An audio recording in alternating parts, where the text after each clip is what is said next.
தலைமை ஆசிரியர்களுக்கும் அதில் இலைகளாக இருக்கும் ஆசிரியர்களுக்கும் மரத்தின் இலைகளாக இருக்கும் மாணவ மாணவிகளுக்கும் என் முத்தான முதற்கண் காலை வணக்கத்தை தெரிவித்துக் கொள்கிறேன்.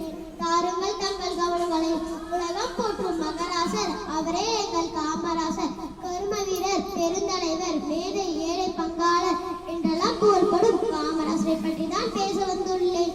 ஈன்ற பொழுதில் பெரிதூக்கும் தன் மகனை சான்றோர் என கேட்ட தாய் என்றார் வள்ளுவர்.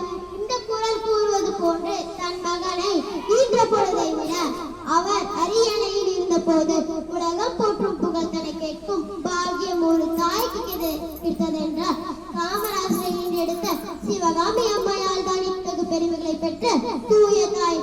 உலகம் அழியாமல் நிலை பெற்று இருப்பதற்கு காரணம் தனக்கென வாழாமல் பிறருக்காக வாழும் பெருவாழ்வு வாழ்வர்களால் தான். இக்கூற்றுக்கு மிகவும் பொருத்தமான வாழ்க்கை வாழ்ந்து உலகை நிலை பெற செய்தார் காமராசர்.